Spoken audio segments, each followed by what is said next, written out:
പിതാവിന്റെയും പുത്രന്റെയും പരിശുദ്ധാത്മാവിന്റെയും നാമത്തിൽ ആമേൻ. പരിശുദ്ധ അമ്മേ, അമ്മേ പരിശുദ്ധമേ, ദൈവമാതാവേ, കൃപാസനത്തിലൂടെ ഞങ്ങളുടെ ദേശത്തിനും അമ്മ മധ്യസ്ഥം തേടി തന്ന എല്ലാ അനുഗ്രഹങ്ങൾക്കും കൃപകൾക്കും ഞങ്ങളിപ്പോൾ ഹൃദയം നിറഞ്ഞ നന്ദി പറയുന്നു. അമ്മേ പരിശുദ്ധമേ, ദൈവമാതാവേ, 2004 ഡിസംബർ 7 ഉച്ചകഴിഞ്ഞ് 2:30 കൃപാസനത്തിൽ സംഭവിച്ച അമ്മയുടെ പ്രത്യക്ഷപ്പെടലിനെ കുറിച്ച് തിരുസഭയ്ക്ക് സമർപ്പിച്ചിരിക്കുന്ന പഠനരേഖകളുടെ സഭാത്മകമായ പഠനം ആരംഭിക്കുവാൻ ഞങ്ങൾ പ്രാർത്ഥിക്കുന്നു. അമ്മേ പരിശുദ്ധമേ, ഭൂസ്വർലോകങ്ങളുടെ രാജ്ഞിയായ അങ്ങേയ്ക്ക് ഭൗമസംരക്ഷണത്തിനായി പ്രപഞ്ചപ്രകൃതിയെ തന്നെ തിരുസഭ പ്രതിഷ്ഠിക്കുവാൻ ഈ പ്രത്യക്ഷീകരണം വഴി ഇടയാക്കണമേ. പരിശുദ്ധമേ, ജപമാല മാതാവേ, സകല കൃപാസനം പ്രാർത്ഥനയോടും ചേർത്ത് ഞങ്ങളിപ്പോൾ പ്രാർത്ഥിക്കുന്ന ഈ കുടുംബത്തിന്റെ പ്രത്യേക നിയോഗം പറ മക്കളെ.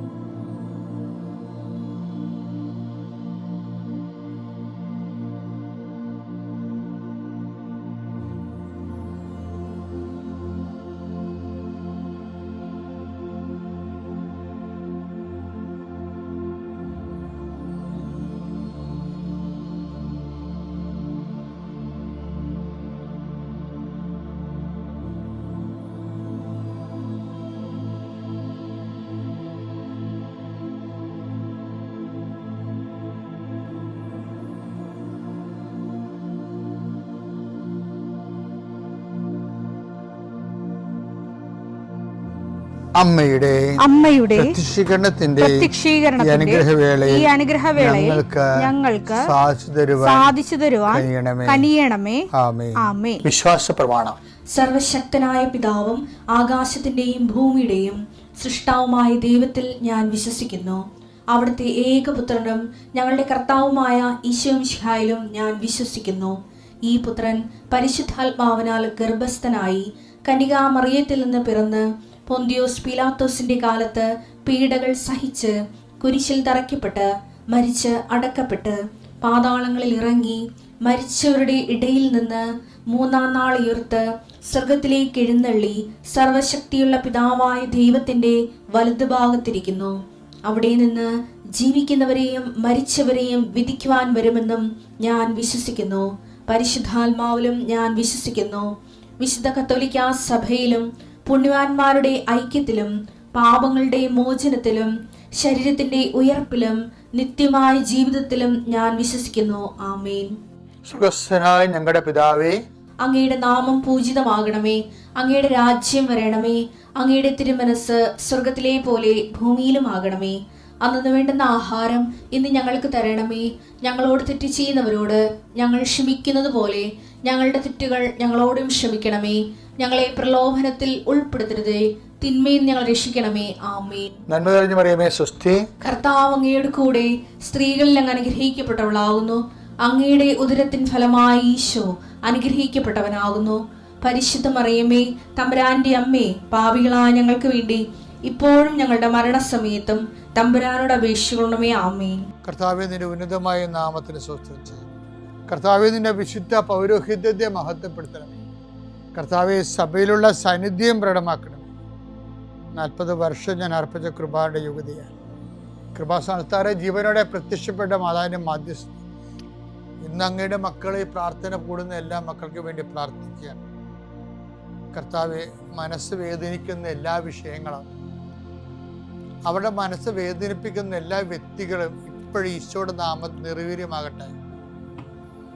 കർത്താവെ, മനസ്സ് വിഷമിപ്പിക്കുന്ന സാഹചര്യങ്ങൾ, ചെയ്തെടുക്കേണ്ട ഉത്തരവാദിത്തങ്ങൾ, മറ്റുള്ളവർ നമ്മളെ പഴി പറയാൻ സാധ്യതയുള്ള എല്ലാ വിഷയത്തിൻ്റെ മേലും കർത്താവിൻ്റെ കരുണ ചൊരിയുകയും നിങ്ങളെ കർത്താവ് ഇന്ന് നിലനിർത്തി തരികയും ചെയ്യട്ടെ.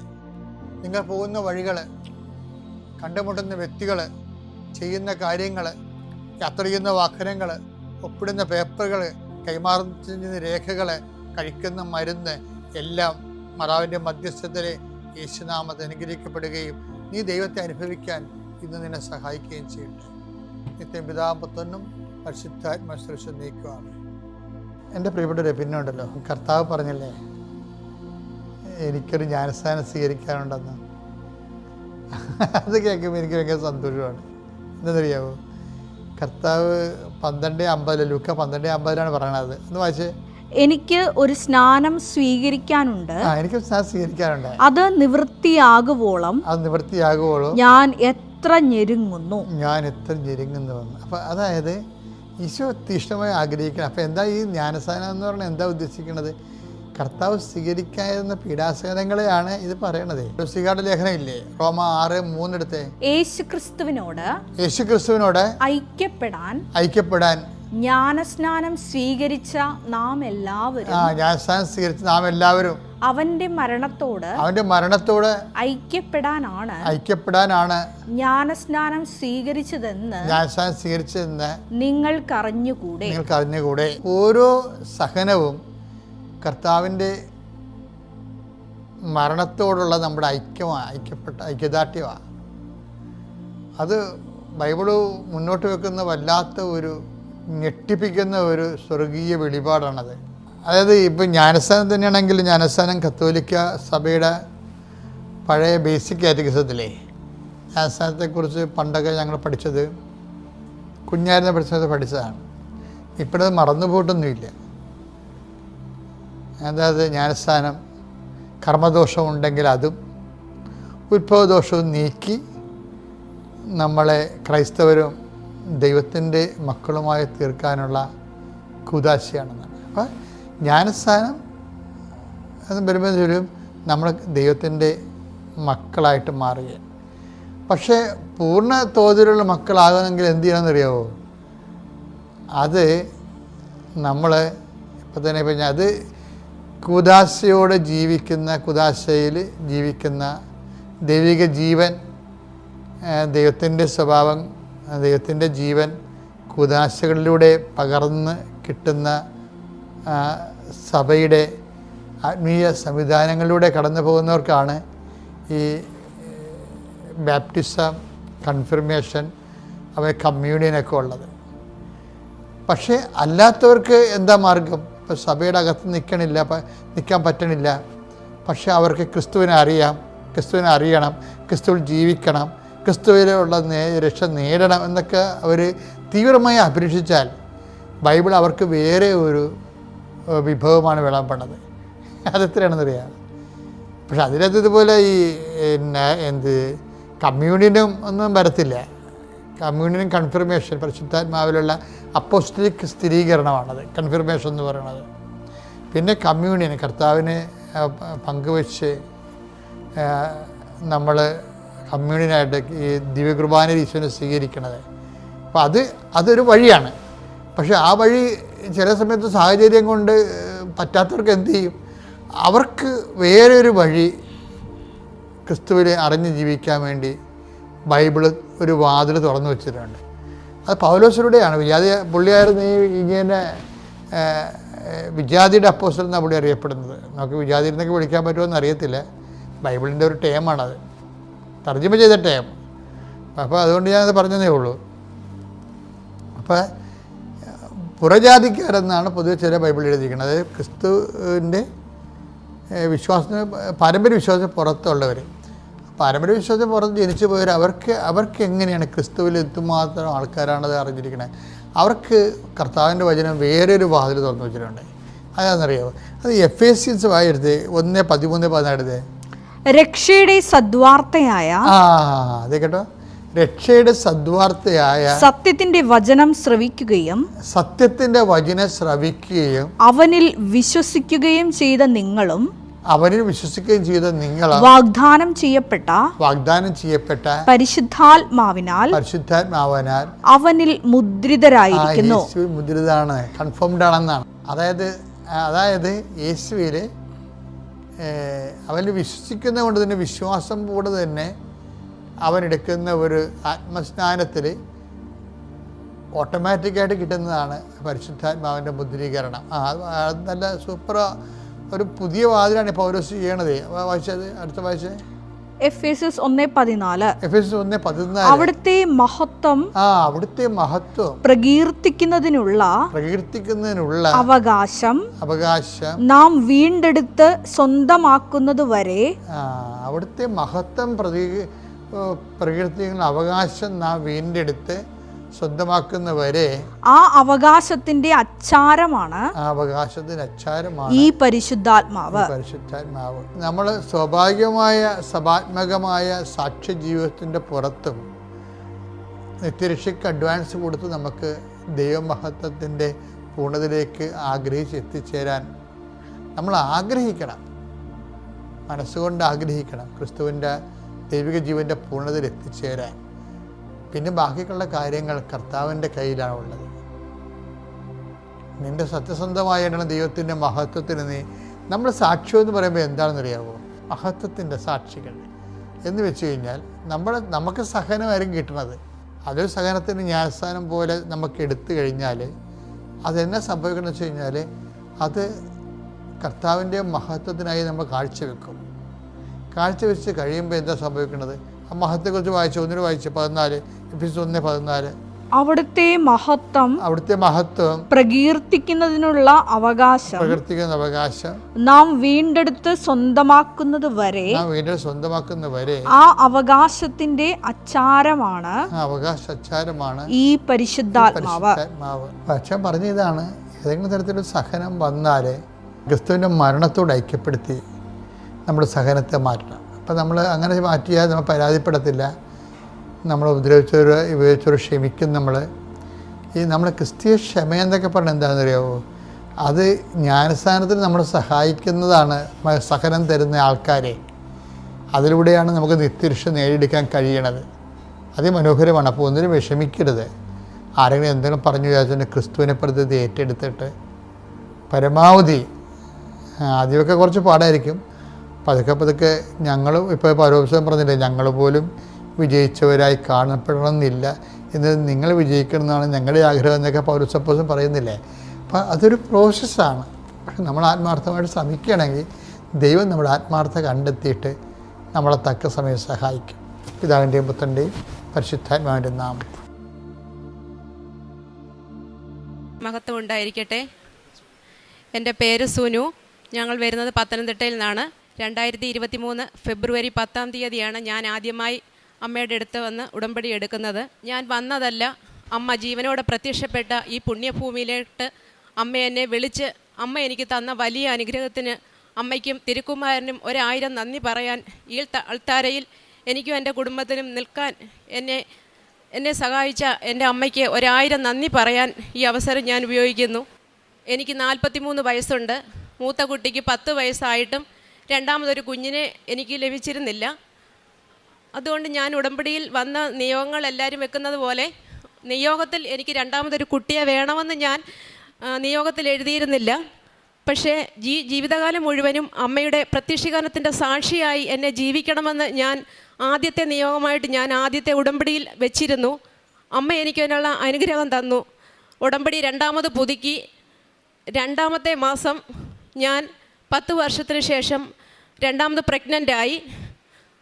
എന്നിട്ട് ഞാൻ ഡോക്ടറെ കാണാൻ പോയപ്പോൾ അറിയപ്പെടുന്ന ഒരു ഗൈനക്കോളജിസ്റ്റ് പറഞ്ഞത്, സുനുവിന് 43 വയസ്സുള്ളത് കൊണ്ട് രണ്ടാമത് ഈ കുഞ്ഞിനെ മുമ്പോട്ട് കൊണ്ടുപോകാൻ എനിക്ക് താല്പര്യമില്ല, ഇതിനെ അബോർഷൻ ചെയ്യണോ എന്ന് പറഞ്ഞു. അപ്പോൾ ഞാനും എൻ്റെ ചേട്ടനാണിത്. ചേട്ടൻ്റെ പേര് മെർലിൻ വിനോ.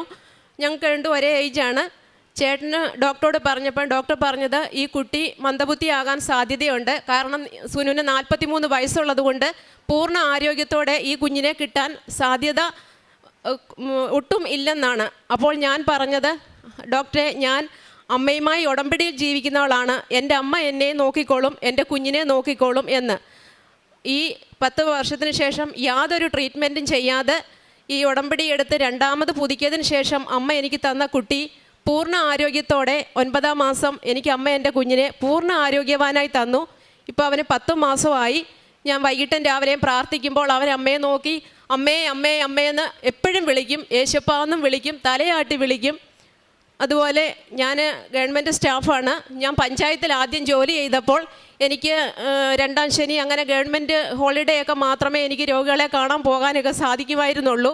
അപ്പം ഞാൻ അമ്മയോട് പറഞ്ഞു, അമ്മ എനിക്ക് കൂടുതൽ ശുശ്രൂഷ ചെയ്യാനുള്ള ഒരു അവസരം കൂടി അമ്മ എനിക്ക് തരണം എന്ന് പറഞ്ഞപ്പോൾ ആ മാസം തന്നെ അമ്മ എനിക്ക് പഞ്ചായത്ത് ഡിപ്പാർട്ട്മെൻറ്റിൽ നിന്നും മെഡിക്കൽ വകുപ്പിലേക്ക് എനിക്ക് ട്രാൻസ്ഫർ ആക്കി തന്നു. അതുകൊണ്ട് എനിക്ക് നിരന്തരം രോഗികളെ കാണാനും എന്നെക്കൊണ്ടാവുന്ന പോലെ അവർക്ക് ശുശ്രൂഷകൾ ചെയ്യാനും അങ്ങനെ ഒരു വലിയ ഭാഗ്യം കൂടെ അമ്മ എനിക്ക് തന്നു. അമ്മ എനിക്ക് തന്ന ഈ വലിയ ഭാഗ്യത്തിന് എങ്ങനെ നന്ദി പറയണമെന്ന് എനിക്കറിയത്തില്ല. ഞാൻ പലതവണ അമ്മയെ പല രീതിയിൽ ഞാൻ കണ്ടിട്ടുണ്ട്. രാവിലെ എണീക്കുമ്പോൾ ഞാൻ ഒരു ദിവസം നോക്കിയപ്പോൾ അമ്മ അടുക്കളയിൽ നിൽക്കുന്നു. ഞാൻ ചേട്ടനെ വിളിച്ചപ്പോഴത്തേക്ക് ഇങ്ങനെ മാഞ്ഞു പോയി. ചേട്ടനും എന്നോട് ചോദിക്കാറുണ്ട്, നീ ആരോടാ സംസാരിക്കുന്നതെന്ന്. അങ്ങനെ നീലത്തിരിയിലും പച്ചത്തിരിയിലും ഒക്കെ അമ്മ നിൽക്കുന്ന അതേ രീതിയിൽ തന്നെ പല രീതിയിലും എനിക്ക് അമ്മയെ കാണാൻ സാധിച്ചിട്ടുണ്ട്. അമ്മ തന്ന അനുഗ്രഹങ്ങൾക്കെല്ലാം 1000 നന്ദി ഞാൻ പറയുന്നു. അമ്മയ്ക്കും അമ്മയുടെ തിരുക്കുമാരനും ഞാൻ 1000 നന്ദി പറയുന്നു. പിന്നെ നമ്മൾക്ക് വേണ്ടി നിരന്തരം പ്രാർത്ഥിച്ചുകൊണ്ടിരിക്കുന്ന നമ്മുടെ ബഹുമാനപ്പെട്ട ജോസഫ് അച്ഛനും നമ്മുടെ ജോമോൾ സിസ്റ്ററിനും ഇവിടുത്തെ എല്ലാ ശുശ്രൂഷകർക്കും എൻ്റെയും എൻ്റെ കുടുംബത്തിൻ്റെയും നന്ദി ഞാൻ എപ്പോഴും പറയുന്നു. ഇയാൾ തരയിൽ കയറി അമ്മയുടെ തിരുക്കുമാരനെയും ഞാൻ മഹത്വപ്പെടുത്തി പറയാൻ എനിക്കൊരവസരം തന്ന ദൈവത്തിന് ഞാൻ 1000 നന്ദി പറയുന്നു. ഈ ജീവിതകാലം മുഴുവനും അമ്മയുടെ ഉടമ്പടിയിൽ ജീവിക്കാൻ എന്നെ അനുഗ്രഹിക്കണമെന്ന് ഞാൻ പ്രാർത്ഥിക്കുന്നു. അമ്മയെ അറിഞ്ഞ് ജീവിക്കാൻ എന്നെ അനുഗ്രഹിക്കണമെന്ന് പ്രാർത്ഥിക്കുന്നു.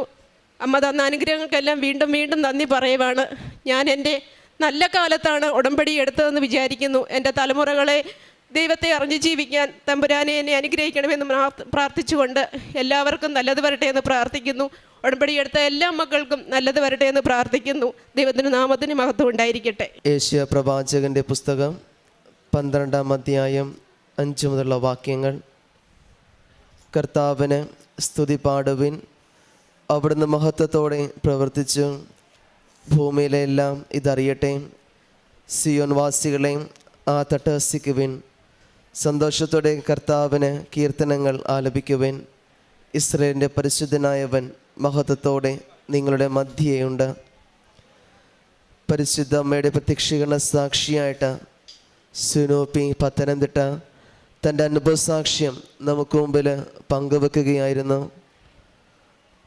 ഇവർക്ക് ലഭിച്ച വലിയ അനുഗ്രഹം തന്നെയാണ് 10 വർഷത്തിന് ശേഷം ഒരു കുഞ്ഞിനെ പരിശുദ്ധ അമ്മ നൽകി അനുഗ്രഹിക്കുക ചെയ്തതാണ്. ഇവർക്ക് ദൈവ ഈ തിരുമുമ്പിൽ സാക്ഷിയാകുവാനായിട്ട് പരിശുദ്ധ അമ്മ ഇവരെ അനുഗ്രഹിക്കുക ചെയ്തത്. ഉടമ്പടിയെടുത്ത് പുതുക്കലിന് ശേഷമാണ് ഇവർക്ക് കുഞ്ഞ് കൺസീവ് ആവുന്ന കാര്യങ്ങൾ ലഭിക്കുക. കാരണം അതിനുശേഷമാണെങ്കിലും ഡോക്ടറിനെ കാണുമ്പോൾ തൻ്റെ ഏജ് വളരെ ബുദ്ധിമുട്ടുള്ളൊരു കാര്യമായതുകൊണ്ട് തന്നെ 43 വയസ്സായതുകൊണ്ടും മുമ്പോട്ട് കൊണ്ടുപോകുവാനായിട്ട് അത് കുറച്ച് ബുദ്ധിമുട്ടാണെന്നുള്ള രീതിയിലാണ് ഡോക്ടർ കാര്യങ്ങളൊക്കെ ഇവരെ പറഞ്ഞ് മനസ്സിലാക്കുക. എന്നാൽ ഉടമ്പടിയിൽ അമ്മ കൂടെ ഉണ്ടെന്നുള്ള ഉറച്ച വിശ്വാസം തന്നെയാണ് ഇവരെ മുമ്പോട്ട് കൊണ്ടുപോകാനായിട്ട് സാധിക്കുക. എന്നാൽ ഡോക്ടർ പറഞ്ഞു വെക്കുന്നുണ്ട്, കുഞ്ഞിന് ശാരീരികമായ ബുദ്ധിമുട്ടുകളും പ്രയാസങ്ങളൊക്കെ ഉണ്ടാകാൻ സാധ്യത ഉണ്ടാവും എന്നുള്ളത്. എന്നാൽ ഈ കുടുംബം പരിശുദ്ധ അമ്മയിലുള്ള ഉറച്ച വിശ്വാസം, അമ്മ തന്ന കുഞ്ഞാണ്, അമ്മ തന്നെ സംരക്ഷിക്കുന്ന ഒരു ബോധ്യം തന്നെയാണ് ഈ കുഞ്ഞിനെ എൽത്താരയ്ക്ക് മുമ്പിൽ സാക്ഷിയാക്കുവാനും ഈ കുടുംബത്തിന് പ്രത്യക്ഷീകരണ സാക്ഷിയായിട്ട് എൽത്താരയിൽ പരിശുദ്ധ അമ്മയുടെ സാക്ഷിയായിട്ട് മാറാനായിട്ട് ഇവർ അനുഗ്രഹിക്കുക ചെയ്തത്. അതുപോലെ തന്നെ പ്രേക്ഷിത പ്രവർത്തനങ്ങളാണെങ്കിലും തനിക്കുണ്ടായിരുന്ന ജോലിയിൽ നിന്ന് ഗവൺമെൻറ് ജോലിയിലേക്ക് അത് പൂർണ്ണമായിട്ട് മറ്റുള്ളവരൊക്കെ സഹായിക്കുന്ന രീതിയിൽ ആ ജോലി ലഭിക്കുകയും അതിൽ നിന്നുകൊണ്ട് തന്നെ മറ്റുള്ളവരെയും പാവപ്പെട്ടവരെയൊക്കെ സഹായിക്കുന്ന രീതിയിൽ ശുശ്രൂഷയുള്ള വലിയ അനുഗ്രഹങ്ങളാണ് പരിശുദ്ധ അമ്മ ഇവർക്ക് നൽകി അനുഗ്രഹിക്കുക ചെയ്തത്. ഇനി മുമ്പോട്ടുള്ള ഇവിടെ ജീവിതത്തിൽ പരിശുദ്ധ അമ്മ ഇനി ഈ കുടുംബത്തെ പ്രത്യക്ഷീകരണ സാക്ഷിയായിട്ട് ഉയർത്തട്ടെ എന്ന് നമുക്ക് പ്രാർത്ഥിക്കാം. ഒപ്പം നമ്മളെയും പ്രത്യക്ഷീകരണ സാക്ഷിയായിട്ട് ഈ അൾത്താരയിൽ ഉയർത്തണമേ എന്നും നമുക്കും പ്രാർത്ഥിക്കാം. Praise the Lord. എൻ്റെ പേര് ഷൈജി. ഞാൻ ചാലക്കുടി മേട്ടിപ്പാടം ഇടവാംഗമാണ്. ഇതെൻ്റെ 2ാം സാക്ഷ്യമാണ്. 2018 ഞാൻ ആദ്യമായിട്ട് ഇവിടെ വന്ന് ഉടമ്പടി എടുക്കുന്നത്. പിന്നെ അത് കഴിഞ്ഞ് ഞാൻ ഇവിടെ ഉടമ്പടി സാക്ഷ്യം പറഞ്ഞിട്ടുണ്ട്. ഇപ്പോൾ 2022 ഞാൻ സൗദിയിലായിരുന്നു വർക്ക് ചെയ്തിരുന്നത്. അവിടെ നിന്ന് 2022 അവിടെ നിന്ന് അവസാനിപ്പിച്ച് പോന്നു കോവിഡ് കഴിഞ്ഞപ്പോൾ. എന്നിട്ട് ഇവിടെ വന്ന് കഴിഞ്ഞപ്പോൾ എനിക്ക് OET എഴുതാനും UK പോകാനുമുള്ള ഒരു ആഗ്രഹം തോന്നി. അങ്ങനെ OETക്ക് പ്രിപ്പയർ ചെയ്തുകൊണ്ടിരിക്കുമ്പോൾ അച്ഛനെ വന്ന് കണ്ട് ബ്ലെസ്സിങ്സ് വാങ്ങിച്ച് എക്സാം എഴുതി. ആദ്യത്തെ പ്രാവശ്യം എനിക്ക് ആവശ്യമായ സ്കോറൊന്നും കിട്ടിയില്ല. പക്ഷേ എനിക്ക് പ്രത്യേകിച്ച് അങ്ങനെ വിഷമമൊന്നും തോന്നിയില്ല. ഞാൻ ഉടമ്പടിയിലായിരുന്നു. രണ്ടാം പ്രാവശ്യം പെട്ടെന്ന് തന്നെ ഡേറ്റ് എടുത്തു, എഴുതി. അപ്പോൾ രണ്ടാം പ്രാവശ്യം എക്സാമിന് പോകുമ്പോഴും ഈ ഉടമ്പടി കാശുരൂപവും എല്ലാ നേർച്ച വസ്തുക്കളും എല്ലാം ഉപയോഗിച്ച് തന്നെയാണ് ഞാൻ പോയത്. നേർച്ച ഉപ്പും എല്ലാം കയ്യിലെടുത്ത് തന്നെയാണ് പോയത്. അവിടെ ചെന്നപ്പോൾ എക്സാമിന് പോയപ്പോൾ റൈറ്റിങ്ങും എല്ലാം ഓക്കെ ആയിരുന്നു. സ്പീക്കിങ്ങിന് കയറിയപ്പോൾ എനിക്ക് ഫസ്റ്റ് എക്സാമിന് വന്ന അതേ എക്സാമിനർ തന്നെ എനിക്ക് സെക്കൻഡ് എക്സാമിനും കിട്ടി. അപ്പോൾ കണ്ടപ്പോഴേ ആൾ പറഞ്ഞു, നമ്മൾ മുന്നേ കണ്ടതാണല്ലോ. പക്ഷേ ആൾ ഒത്തിരി നെർവസ് ആയിരുന്നു എക്സാമിൻ്റെ സമയത്ത്. മുന്നത്തെ കുട്ടിയുടെ സ്പീക്കിങ്ങിൻ്റെ റെക്കോർഡിംഗ് ഒന്നും റെക്കോർഡായിട്ടില്ല. അപ്പോൾ ഒത്തിരി നെർവസ് ആയിട്ട് ഒത്തിരി പ്രോബ്ലം ആയിട്ടിരിക്കുന്ന സമയത്താണ് ഞാൻ കയറി ചെല്ലുന്നത്. അപ്പോൾ എക്സാമിന് ക്വസ്റ്റ്യൻസ് ചോദിക്കുന്നുണ്ട്, പക്ഷേ ആൾ ലിസൺ ചെയ്യുന്നില്ല, എന്തൊക്കെയോ കുത്തിക്കുറിക്കുന്നു, എഴുതുന്നു. അതെല്ലാം എക്സാം കഴിഞ്ഞപ്പോൾ എന്നോട് പറഞ്ഞു, okay we will see you next time, കുറച്ചും കൂടി ഇമ്പ്രൂവ് ആവാനുണ്ട്, നമുക്ക് will see you next time എന്ന് പറഞ്ഞു. അപ്പോൾ എനിക്ക് ഒത്തിരി വിഷമമായി. ഞാൻ ഇറങ്ങി അപ്പോൾ തന്നെ ഞാനൊരു നേർച്ച പോലെ മാതാവിൻ്റെ അടുത്ത് പറഞ്ഞു, ഞാൻ ജപമാല റാലിയിൽ വന്ന് പങ്കെടുക്കും, എനിക്ക് ഈ എക്സാമിൽ പാസ്സായേ പറ്റൂ. അങ്ങനെ ഞാൻ 2023 ജപമാല റാലിയിൽ ആദ്യമായിട്ട് പങ്കെടുത്തു. അപ്പോൾ എക്സാം ഓൾറെഡി ഞങ്ങൾ ഒത്തിരി പേര് കൂടിയാണ് പോയത് എക്സാം എഴുതാൻ. അപ്പോൾ അവർക്കെല്ലാം നല്ല എളുപ്പമായിരുന്നു. എക്സാം കഴിഞ്ഞപ്പോൾ അവരെല്ലാം ഹാപ്പി. ഞാൻ മാത്രം ഈ സ്പീക്കിങ്ങിന് എനിക്ക് ബുദ്ധിമുട്ടായിരുന്നതുകൊണ്ട് ഞാൻ മാത്രം വിഷമിച്ചിരിക്കുമായിരുന്നു. പക്ഷേ റിസൾട്ട് വന്നപ്പോൾ ഞാൻ മാത്രം പാസ്സായി. അവരെല്ലാം സ്പീക്കിങ്ങിനെല്ലാം അവർക്ക് ആവശ്യമായ സ്കോറിങ് കിട്ടിയില്ല. അപ്പോൾ അത് മാതാവിൻ്റെ അനുഗ്രഹം കൊണ്ട് മാത്രമാണ് ഞാനത് പാസ്സായതും. ജപമാല റാലിയിൽ വന്ന് പങ്കെടുത്തു. പിന്നെ എല്ലാം പെട്ടെന്നായിരുന്നു. എനിക്കറിയില്ല, വിത്തിൻ 1 month ഇൻ്റർവ്യൂ കഴിയുന്നു, വിത്തിൻ 24 hours എനിക്ക് എല്ലാം റെഡി ആവുന്നു. 1 month ടിക്കറ്റും വിസയും എല്ലാം വരുന്നു പോകുന്നു. ഡിസംബറിൽ ഒരു 1 month ടൈം, ജനുവരി 1st week ഞാൻ UK പോകുന്നു. UK ചെന്ന് കഴിയുമ്പോൾ എല്ലാവർക്കും അറിയാവുന്ന പോലെ OSCE എക്സാം ഉണ്ട്. അതിനും ഞാൻ വെഞ്ചിരിച്ച ഉപ്പും എല്ലാം കൊണ്ടുപോയി. അവിടെ കൊണ്ടുപോയി എക്സാമിന് കയറുന്നതിന് മുന്നേ ഞാൻ വെഞ്ചിരിച്ച ഉപ്പ് ഞാൻ എക്സാമിൻ്റെ സെൻറ്ററിൽ ഇട്ട് ഞാൻ പ്രാർത്ഥിച്ചു. ആരും ചവിട്ടാതെ ഒരു സൈഡിലായിട്ട് ഇട്ട് പ്രാർത്ഥിച്ചു. ഇനി എനിക്ക് എക്സാമിന് വരാൻ ഇടവരുത്തത്, എനിക്ക് പാസ്സാകണം എന്നും പ്രാർത്ഥിച്ചു. മാതാവിൻ്റെ നേർച്ച വസ്തുക്കളും കാശുരൂപൊക്കെ എല്ലാം എൻ്റെ കയ്യിലുണ്ടായിരുന്നു. അത്ഭുതകരമായിട്ട് അതിലും പാസ്സായി. പിന്നീട് 2024 ഞാൻ 23 ജപമാല റാലിക്ക് എനിക്ക് വരാൻ പറ്റിയില്ല. 24 ഞാൻ ജപമാല റാലിക്കായിട്ട് 10 ദിവസത്തിനായിട്ട് ഇങ്ങോട്ട് വന്നു. ജപമാല റാലിയിൽ പങ്കെടുത്തു. അപ്പോൾ ഞാൻ ഒരു നിയോഗം വെച്ചു. UK പോയിട്ട് 1 വർഷമായിട്ടുള്ളൂ. എന്നാലും ഒരു വീട് വാങ്ങാനായിട്ടുള്ള ഒരു ആഗ്രഹത്തിനായിട്ട് ഞാൻ നിയോഗം വെച്ചു. വീട് 2025 തന്നെ ഞാൻ കുറേ വീടുകൾ പോയി കാണുന്നു. പോകുമ്പോഴെല്ലാം നേർച്ച വസ്തുക്കളെല്ലാം കയ്യിലെടുത്ത് പോകുന്നത്. പ്രാർത്ഥിച്ച് തൈലം ചെല്ലുമ്പോഴേ ഡോറിൽ ഞാൻ വരയ്ക്കും, കുരിശ് വരയ്ക്കും, പ്രാർത്ഥിക്കും. എനിക്ക് നല്ലതിനാണെങ്കിൽ മാത്രം ഈ വീട് തന്നാൽ മതി. അങ്ങനെ വന്ന് പ്രാർത്ഥിക്കുക. ഒരു പ്രാവശ്യം പോയി കണ്ടു. എന്തോ ചെന്നപ്പോഴേ എനിക്ക് ഭയങ്കരമായിട്ട് ഇഷ്ടപ്പെട്ടു ആ വീട്. അവർ പറഞ്ഞ വിലയേക്കാളും കൂടുതൽ ഞാൻ ചോദിച്ചു. അവരെനിക്ക് അപ്രൂവ് ചെയ്ത് തന്നു. അത് കഴിഞ്ഞിട്ട് പിന്നീടും എനിക്ക് ഡൗട്ടായി, ഈ വീട് തന്നെ നല്ലതാണോ, എടുക്കണോ എന്നൊക്കെ. പിന്നീട് രണ്ടാമതും ഞാൻ ഒരു വ്യൂവിങ്ങിന് നമുക്ക് ചോദിക്കാം, വീട് കാണാനായിട്ട് വീങ്ങിന് ചോദിക്കാം. അപ്പോൾ ഞാൻ പറഞ്ഞു, എനിക്ക് എന്തെങ്കിലും ഒരു അടയാളം തരണം. ഈ വീട് മാതാവിൻ്റെ അനുഗ്രഹം കൊണ്ട് കിട്ടിയതാണെന്നുള്ളൊരു അനുഗ്രഹം, അടയാളം എനിക്ക് കാണണം. പിന്നീട് ഞാൻ 2ാം പ്രാവശ്യം വീട് കാണാൻ പോയപ്പോഴാണ് ഞാൻ ശ്രദ്ധിച്ചത്, അവിടെയുള്ള പെയിൻ്റ് എല്ലാം കയറി ചെല്ലുന്നത് grey colour, bedroom blue colour, master bedroom blue colour, just white grey blue, ആ 3 പെയിൻറ്റ് മാത്രമേ ആ വീട്ടിലുള്ളൂ. അപ്പോൾ ഞാൻ ഓർപ്പിച്ചു, ഇത് മാതാവിൻ്റെ അനുഗ്രഹം കൊണ്ട് കിട്ടിയ വീട് തന്നെയാണ്. അങ്ങനെ ആ വീട് ഞങ്ങൾ കൺഫേം ചെയ്തു, വീട് വാങ്ങി. മെയ് മാസം എൻ്റെ ബർത്ത്ഡേയുടെ ഡേറ്റിൻ്റെ അന്നാണ് ഞാൻ അപ്രതീക്ഷിതമായിട്ടാണ്, പ്രതീക്ഷിച്ച് കയറിയതല്ല, വീട് കിട്ടുകയും അവിടെ താമസിക്കുകയും അത് മാതാവിൻ്റെ ഒരു ഗിഫ്റ്റായിട്ട് കിട്ടിയതാണെന്ന് ഞാൻ പ്രതീക്ഷിക്കുന്നു. അതുപോലെ തന്നെ അത് കഴിഞ്ഞ് പിന്നത്തെയാണ് ഞാൻ ഒരു ഡ്രൈവിംഗ് ടെസ്റ്റിന് പോകാനായിട്ട് UK ചെയ്യുന്നത്. 2 പ്രാവശ്യവും ഫെയിലായി. 3-ാം പ്രാവശ്യവും എല്ലാ പ്രാവശ്യം പോകുമ്പോഴും ഞാൻ പ്രാർത്ഥിച്ച് തന്നെയാണ് പോകുന്നത്. 3-ാം പ്രാവശ്യവും പോയി ഞാൻ പ്രാർത്ഥിച്ചു, ഈ പ്രാവശ്യം എനിക്ക് പാസ്സായേ പറ്റൂ. എനിക്ക് ഡ്രൈവിങ് ഇവിടെ നാട്ടിൽ ചെയ്തൊന്നും എക്സ്പീരിയൻസ് ഇല്ല. ഞാൻ ഡ്രൈവിങ്ങിൻ്റെ ലൈസൻസ് ഉണ്ടെങ്കിൽ പോലും ഞാൻ ഇവിടെ ഡ്രൈവ് ചെയ്തിട്ടില്ല. അപ്പം 3-ാം പ്രാവശ്യം പോയപ്പോഴും ഞാൻ വെഞ്ചരിച്ച ഉപ്പെല്ലാം എടുത്ത് സീറ്റെല്ലാം ഇട്ട് കയ്യിൽ ഞാൻ നമ്മുടെ ഒരു കൊന്തയുണ്ടല്ലോ, കുഞ്ഞു കൊന്ത, അതെല്ലാം ഞാൻ കാശുരൂപം വെച്ച് പ്രാർത്ഥിച്ചു. ഞാൻ മാതാവിൻ്റെ മടിയിലിരുന്നാണ് ഞാൻ ഡ്രൈവ് ചെയ്യുന്നത്. മാതാവ് വേണം വളയം പിടിക്കാനായിട്ട്. അപ്പോൾ അങ്ങനെ പ്രാർത്ഥിച്ചു. എന്താ നല്ലൊരു എക്സാമിനർ ആയിരുന്നു എനിക്ക് കിട്ടിയത്. നല്ലൊരു കൂളായിട്ടുള്ളൊരു എക്സാമിനർ, ഒരു ടെൻഷനും ഇല്ലാതെ സുഖമായിട്ട് ഡ്രൈവ് ചെയ്തു. എനിക്ക് ആ ഡ്രൈവിംഗ് ടെസ്റ്റ് കിട്ടി. അത് വലിയൊരു അനുഗ്രഹമായിട്ട് തന്നെയാണ് ഞാൻ കരുതുന്നത്. കാരണം ഒത്തിരി 10-15 പ്രാവശ്യമൊക്കെ എഴുതിയിട്ടും ഫെയിലാവും. നല്ല ഒത്തിരി എക്സ്പീരിയൻസ് ഡ്രൈവിംഗ് ചെയ്യുന്നവർക്കൊന്നും കിട്ടാത്ത ഒരു എക്സ്പീരിയൻസ് ഇല്ലാത്ത എനിക്ക് കിട്ടിയത് ഞാൻ ഒത്തിരി അനുഗ്രഹമായിട്ട് തന്നെ കരുതുന്നു. പിന്നെ ഒരു രോഗസൗഖ്യം കിട്ടിയ ഒരു അനുഗ്രഹം, അത് പ്രത്യേകമായിട്ട് എടുത്തു പറയേണ്ടതുണ്ട്. എനിക്ക് ഇതുവരെ എൻ്റെ ലൈഫിൽ ഒരു ബാക്ക് പെയിനോ അങ്ങനെ ഒരു പ്രശ്നം ഇതുവരെ എനിക്ക് ഉണ്ടായിട്ടില്ല. പക്ഷേ 2025 എല്ലാ വർഷവും ജമാല റാലിയുടെ സമയമാകുമ്പോൾ എനിക്ക് പോരണമെന്നൊരു ആഗ്രഹമുണ്ട്. ഓഗസ്റ്റ് മാസമായപ്പോൾ എനിക്ക് പെട്ടെന്നൊരു ബാക്ക് പെയിൻ, നടക്കാൻ പറ്റാതെ ഒരു 1 വീക്ക്, അത് പെയിൻ എന്ന് വെച്ചാൽ ഭയങ്കരമായിട്ടുള്ളൊരു പെയിൻ ഇതുവരെ എനിക്ക് അങ്ങനെ വന്നിട്ടില്ല. അങ്ങനെ അപ്പോൾ ജമാല റാലിക്ക് വരാമെന്ന് പറഞ്ഞ് ബുദ്ധിമുട്ടുള്ളൊരു കാര്യമാണ്. അതുപോലെ പെയിനായിട്ട് എനിക്ക് ഒത്തിരി നടക്കാനൊക്കെ പറ്റാതായി. അങ്ങനെ പ്രാർത്ഥിച്ചുകൊണ്ട് എപ്പോഴും പ്രാർത്ഥിക്കും, തൈലം പറ്റും പ്രാർത്ഥിക്കും. എന്നാലും ഉടമ്പടി പ്രാർത്ഥനയോ ധ്യാനമോ ഒന്നും ഞാൻ മുടക്കാറില്ല. ഇതുവരെ 2018 തൊട്ട് ഞാൻ ധ്യാനങ്ങളെല്ലാം മുടക്കാതെ തന്നെ കാണുന്നുണ്ട്, പ്രാർത്ഥനയും മുടങ്ങാതെ ചെയ്യുന്നുണ്ട്. പിന്നെ അന്നേരം ഞാൻ പ്രാർത്ഥിച്ചുകൊണ്ടിരിക്കുമ്പോൾ എനിക്ക് എൻ്റെ ഉള്ളിൽ ഒരു തോന്നുവാണ്, ഹസ്ബൻഡിനെ വിട്, നിൻ്റെ ബാക്ക് പെയിൻ മാറും. അങ്ങനെ ഒത്തിരി പ്രാവശ്യം എനിക്ക് തോന്നിയതാണെന്ന് വിചാരിക്കും. പിന്നെയും കണ്ണടച്ച് പ്രാർത്ഥിക്കുമ്പോൾ ഇത് തന്നെ എൻ്റെ ഉള്ളിൽ വന്നുകൊണ്ടിരിക്കുക.